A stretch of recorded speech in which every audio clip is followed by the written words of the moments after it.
Hello everyone, if you can gather in just so we can hear well. Thank you for joining us at Property Feed tonight. Can everyone hear okay? I strongly suggest coming in because it does get a bit later with the venue. So what is Property Feed? Property Feed's your platform for building relationships in the property industry. We're here to connect consultants and contractors with clients. So welcome to Property Feed, everyone. So a bit about the venue. We're at Bar Pacino today. This is the foyer area that we have basically exclusive use. Bar is this side for any drinks. We have food coming out later. We'll actually be brought food in this location, so no need to go anywhere for the food. Toilets are outside the venue. You have to actually go down the stairs to the left. So I'd like to thank the annual sponsor, which is a company I run called Everett Property Development Management. Everett are South East Queensland trusted development and project management consultancy. We look after basically subdivisions, residential and commercial developments throughout South East Queensland for investors and landowners. Also, thank you to PEXA, who are the event sponsor today. So PEXA stands for Property Exchange Australia. PEXA is an online settlement platform, and it facilitates the lodgement of registry documents and financial settlement online in a simple transaction. Tamara is the representative here today from PEXA, and there's a couple other people in the room. Tamara will come up shortly and give a discussion basically on what PEXA do. So our event topic today, every Property Feed event we talk about something different within property development. Today, because of our speakers, we've decided to speak about residential subdivision developments and also tap into sales and then also off the plan sales as well, and really capture some insights from Rebecca and Damien, our panel speakers. So in a panel discussion forum, we bring Rebecca and Damien, QM Properties and Village Building Co.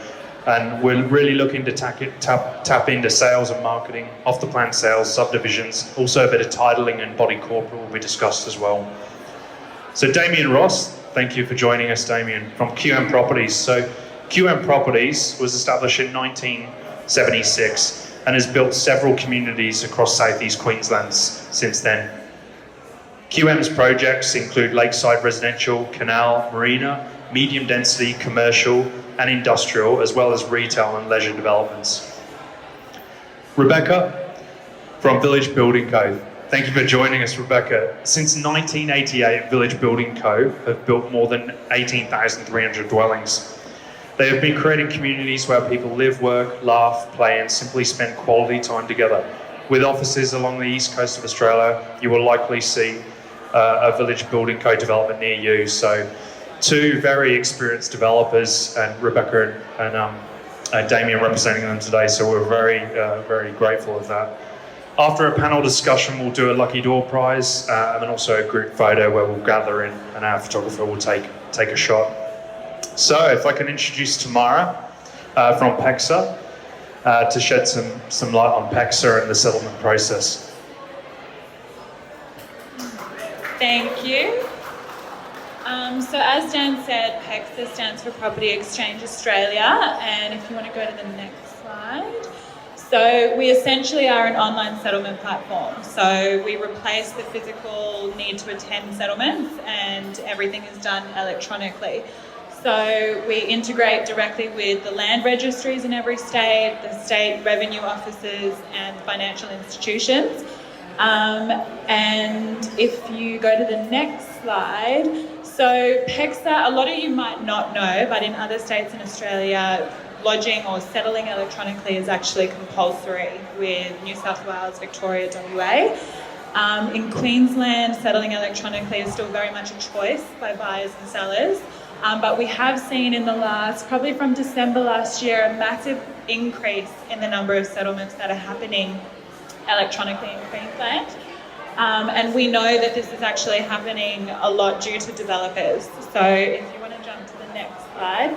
So some of the quick benefits of electronic settlements compared to paper is probably cleared funds transferred at the time of settlement, instant lodgement of your land registry documents, And for your lawyers, it's no actual need to have somebody at a settlement place. So we have seen in Queensland that developers, with obviously settling a large number of lots in one go, see that benefit, and they've driven a lot of the growth in Queensland. If you want to go to the next one. So another feature that PEXA has, so we do one-off property settlements, but we also have a platform specifically for developers. So as a lawyer representing a developer, you have visibility, if you can see there, over an entire project. You have status of the settlements, you can see what will and won't settle, and you're able to report to the developer a lot easier and quicker than paper potentially.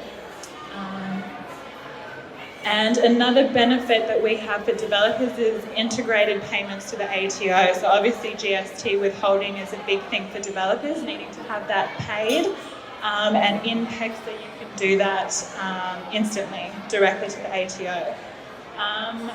So we know as a company that asking an industry to change from a way that they've done for a very long time to digital is a big ask. So sponsoring events like this is a way for us to engage directly with the industry, hear feedback, have conversations with the right people, and make sure that we are doing what we can to help you as an industry. So I'm very excited to hear from the panel tonight, and thank you to Dan and Caitlin for organising this event, and I hope you all have a great night. Thank you, Tamara. So, residential subdivision off-the-plan sales.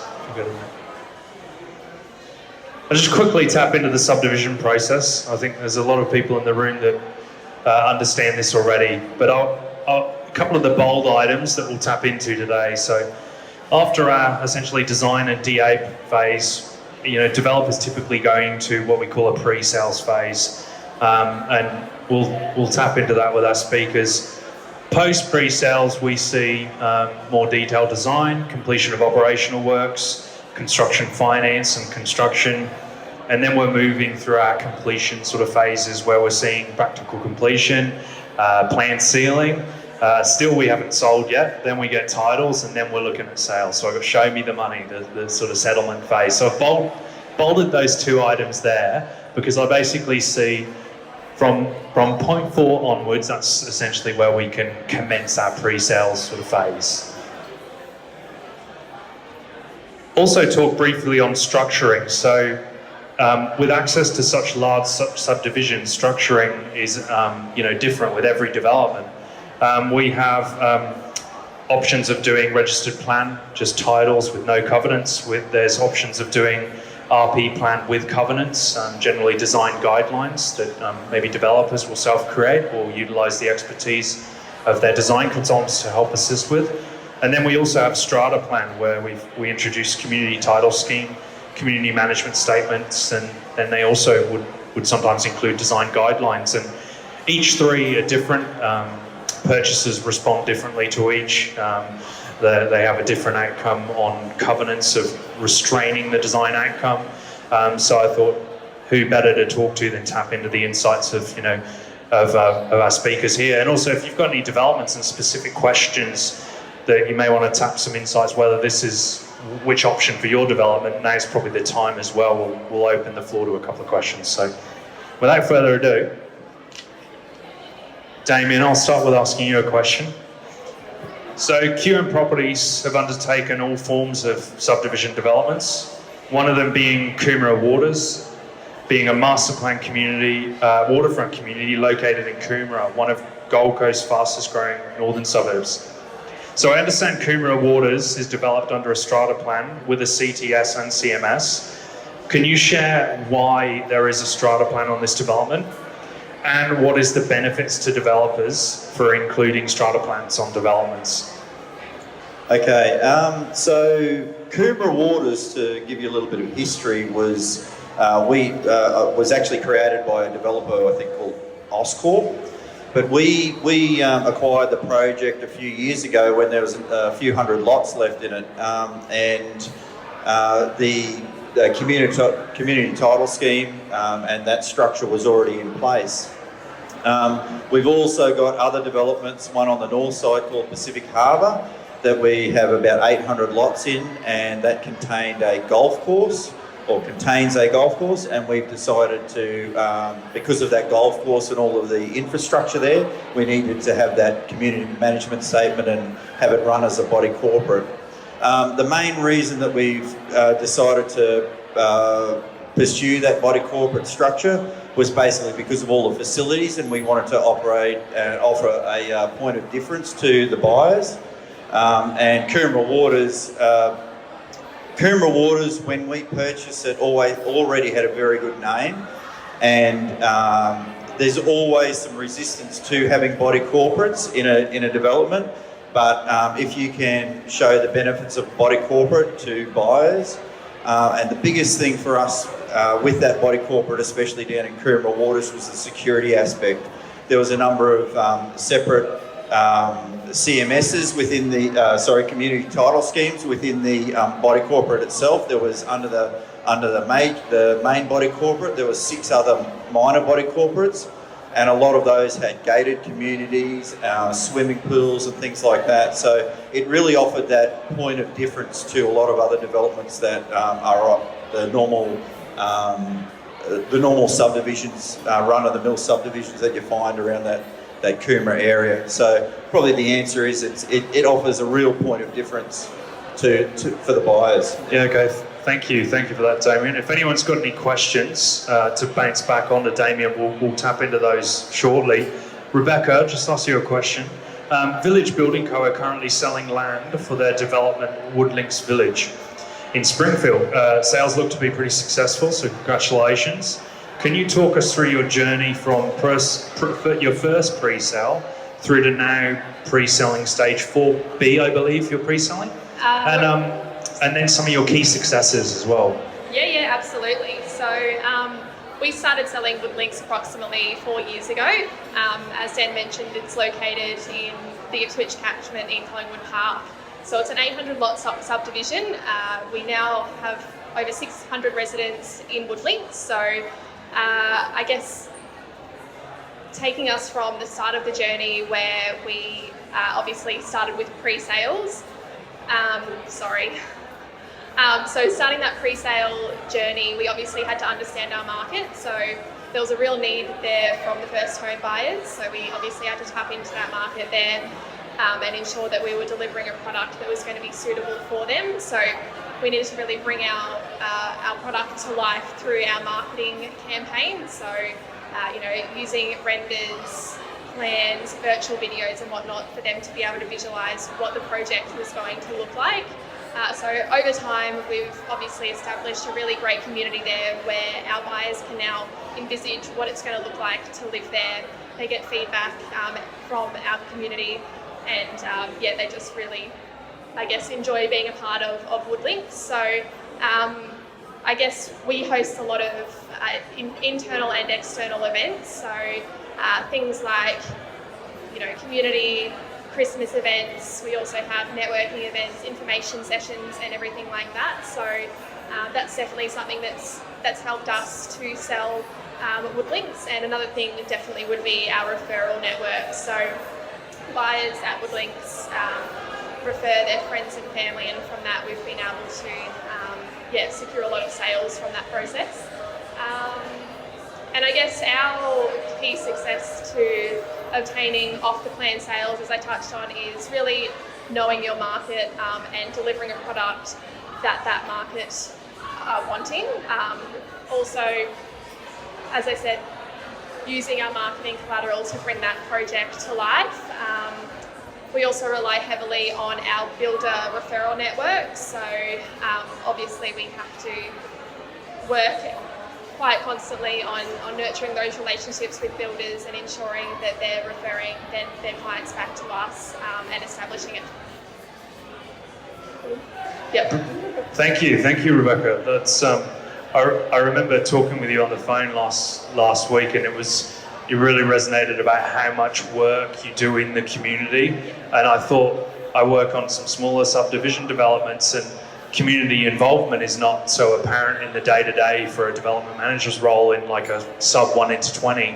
but the community work that developers are doing at this scale is phenomenal. They have, people full-time on the books that are set up just to deal with community. So thanks for shedding some light there. Damien, we talked last week mentioning you're really successful with about 80 to 90% of your stock to owner-occupiers. And I understand you have an internal sales team, quite a strong team base, approximately 20, 22.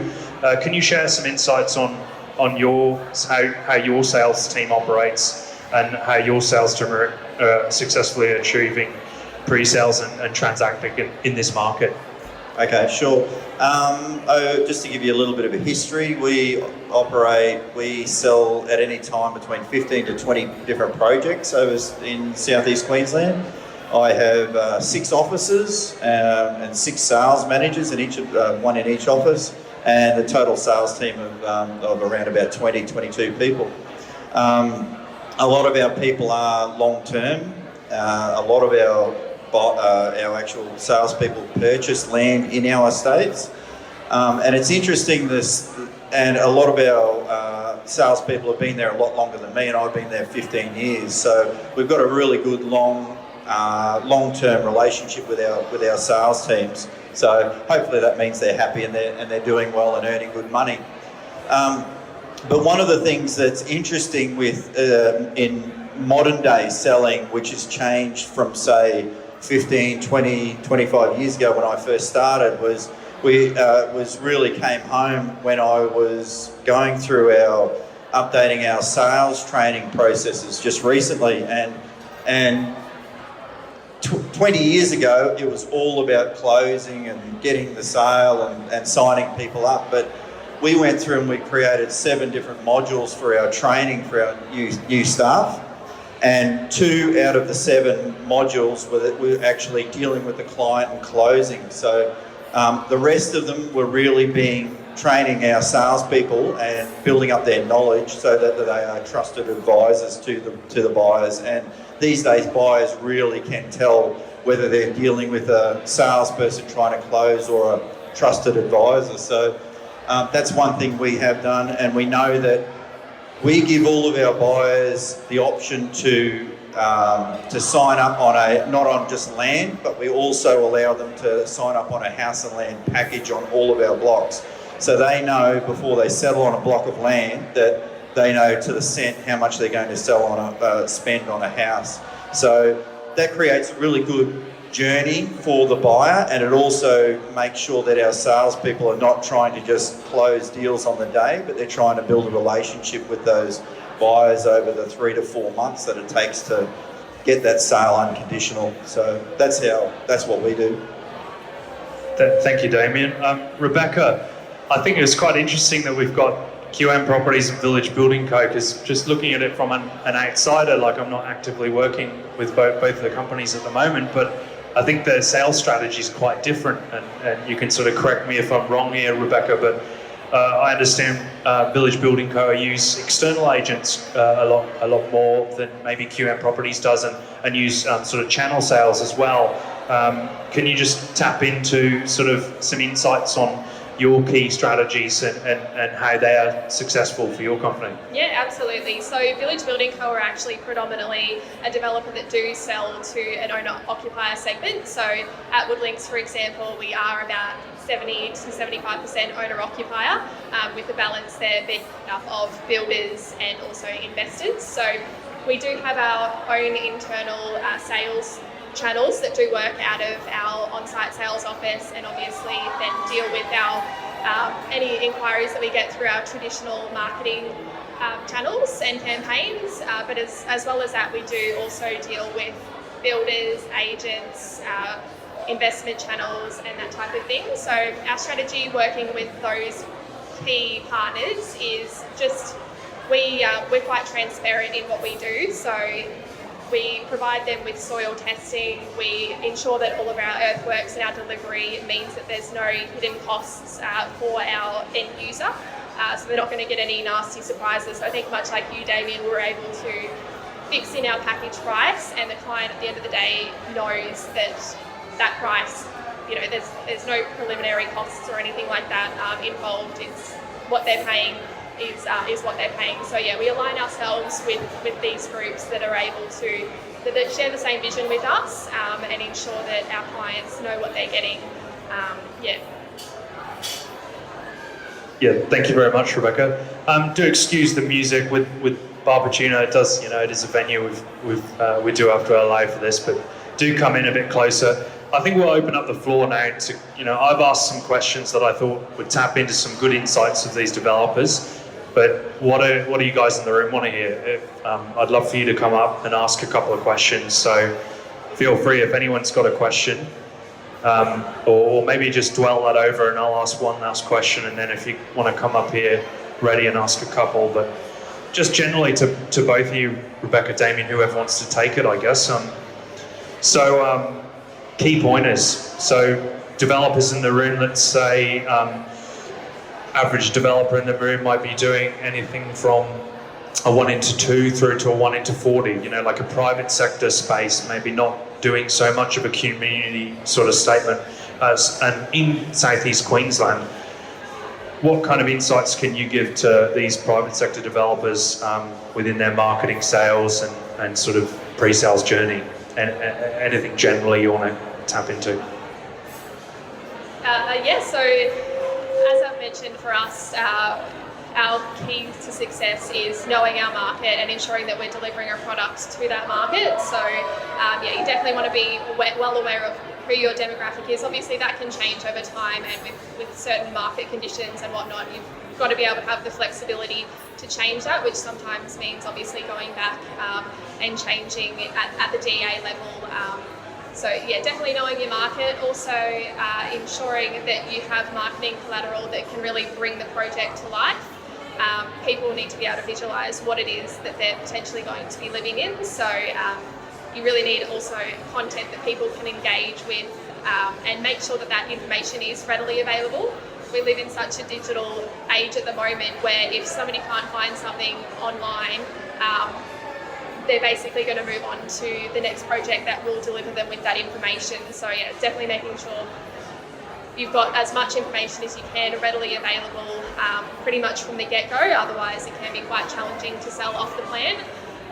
And also the reputation of the developer and their team is a key factor. So surrounding yourself with a good group of consultants is obviously paramount. So yeah, I think that's...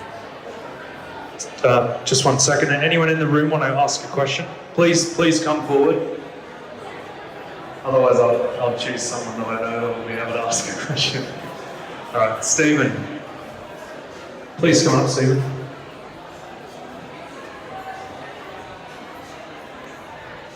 With the government making the lending more available to younger people, like reducing the serviceability rate, have you noticed any difference in your sales rates from that? In one word, yes. So in the last, it hasn't completely flowed through yet, but since we've had a really good July and August on the back of those changes coming through the banks and that serviceability. I recently saw some serviceability calculators come through from our lenders that we generally deal with, and for typical products, a lot of people's serviceability jumped by 70 to 100,000. So in answer to your question, yes, it's been great for first home buyers, so we've seen a good jump in July, August in our first home buyer estates in particular on the back of that lending. So yeah, it was much welcome, to put it that way, especially after an election and the hangover an election and everything that went with that. So yeah, no, we're very happy. Thanks, Damien. Thank you, Stephen. Anyone else want to come forward? Come on, guys. All right, Nathan? Yes, please. And please introduce yourself to the room. Hey everybody, I'm Nathan. I just wanted to ask a question about how did you get a lot of your clients? Was it through digital marketing or was it through display homes? What sort of percentages was it? So these days we get, I think around about 70% of our leads come directly from emails and electronically. So we're finding a big change though, so it's slowly happening, but we're finding that, and talking to our marketing agents agencies that we use, the emails are not coming as, first of all, people stop phoning, now they're stopping emailing. Now you have to do things like you have to have offerings on your website or realestate.com and that sort of thing, where people can do things like download brochures, and it's a little bit less invasive type inquiries that they're making. People don't want to talk to a salesperson, so it's going through a big change, it's a slow change, but it's a big change on the way people inquire. So we know now that if we get someone walking through our door, and we do display homes and have display suites on site, if we know they come in to our office, they don't want to talk to a salesperson, so if they come in, they're usually a very, very good client, put it that way. So we like having walk-ins, put it that way.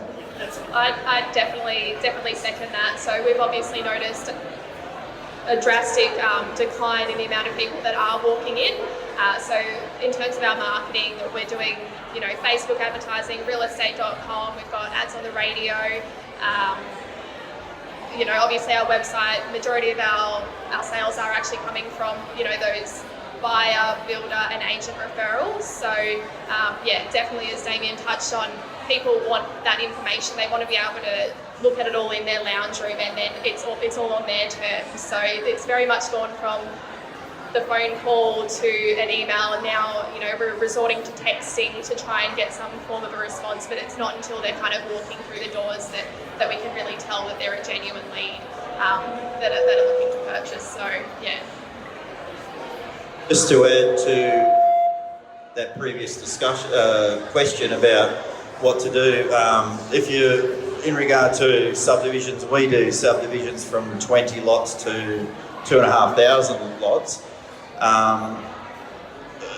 No one is buying a block of land to live on it, so as long as you can show them houses or partner with builders, that's the best advice I can give you if you want to sell land, put it that way. And that's a lot of the training that we've done with our salespeople over the last few years, and really skilled them up on knowing what goes into building a house, because no one's buying a block of land to pitch a tent on it, so to speak. So. Thank you, Damien. Thank you, Rebecca. Natasha, please. There will be some food coming out shortly, so I'm aware of your standing. Thank you. My name's Natasha. I own a finance brokerage. So I'd like to know, what's your process after your lead generation and your marketing strategies have been executed with your leads that come in? What's your pre-qualifying strategies and process that you do once you do get those leads in from all the different sources? Yeah, so with us out at Woodlinks, once we are able to make contact with the leads and establish whether or not they do have pre-approval, if they do, that's great, and a lot of them will then obviously use their own banks and or broker to be able to go down the track of obtaining finance. If they don't, though, we work with a close group of brokers that we're able to then refer them to. They'll obviously check what their borrowing capacity is, what their serviceability is, whether or not they need to go on a savings plan, or if they do. And if that is the case, that's when selling off the plan can really work for those groups, because they may need 3 or 6 months to be able to save a little bit extra. So we will obviously refer them to the people that we know and trust. We'll look after them. And from there, it's just really educating the buyer, holding their hand throughout the entire process, because buying and I guess off the plan and then having to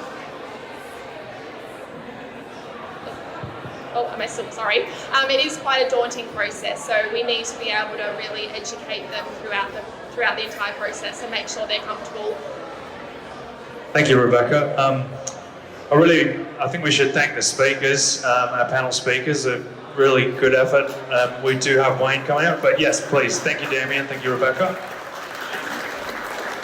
Wayne's just going to say a couple of words from Pakistan.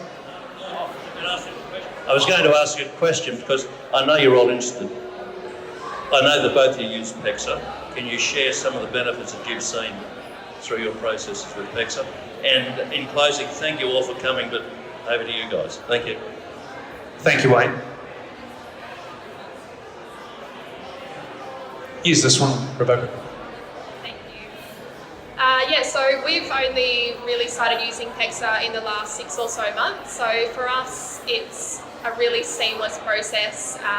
Basically, both ends are just able to book in settlement, and from there, it all just happens instantaneously. So there's no more of our solicitor running across, down to another solicitor to book in settlement. So having that electronic process is a massive time saver for us, and it's just really made the process much easier, straightforward, and less paper as well, which has been great. So.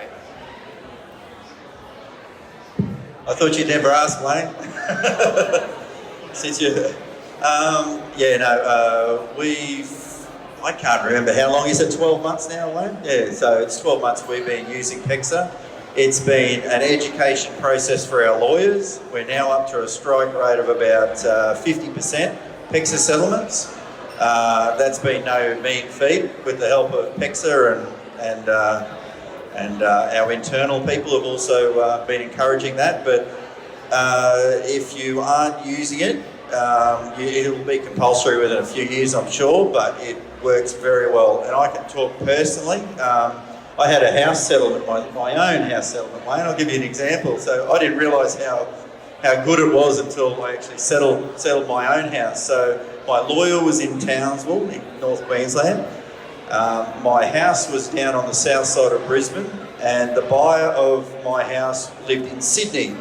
And they did a contemporaneous settlement of the house in Sydney and my house on the south side of Brisbane through my lawyer in Townsville on a Friday afternoon, and I had cleared funds in the account when I checked 10 seconds later after settlement.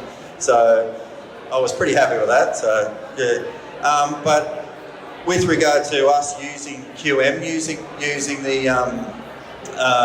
PEXA, it's been great. The biggest benefit you will find if you're not using it now, that you will find, is the remittance of the GST to the ATO. It saves so much hassle, and also our accountants love the days that that we're doing all PEXA settlements, because we know that they're not running across town picking up checks and depositing them and all the rest of it. It saves so much running around. We're very, very happy with what's our PEXA's working for us. We only wish that we were doing 100%, not 50%, but we'll get there.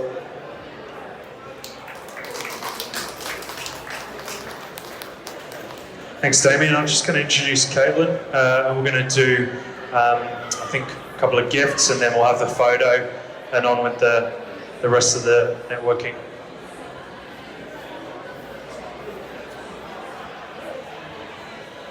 Hello everyone. Thank you so much for your patience tonight. I know it's a long time, but amazing insights from you both, so thank you so much. If I could just grab Tamara from PEXA. We're going to do a lucky door prize, and then we're going to thank the speakers just after that.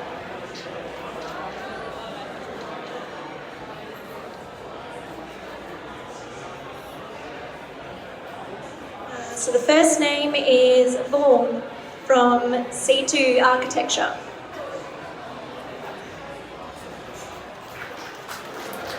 Is Vaughan here? Vaughan, come on. Snooze, you lose.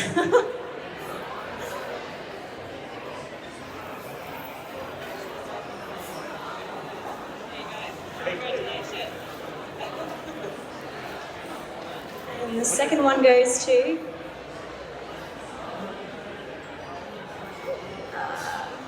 Andrew Pine from Shane Taylor.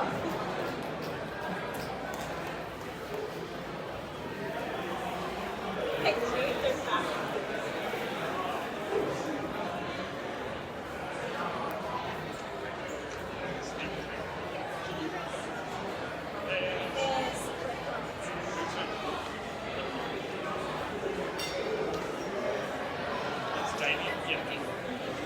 can you please join me in thanking Damien Ross from QM Properties for sharing his insights tonight?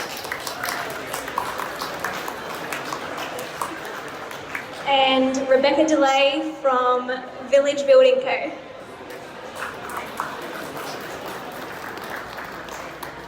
Okay, it's time for a group photo. I'm going to hand it over to Curtin to gather everyone together, but thank you everyone for your time, and if you have any ideas for topics for these events, give us a shout, and we just want to give back to you guys. So thank you again for coming, and enjoy the night.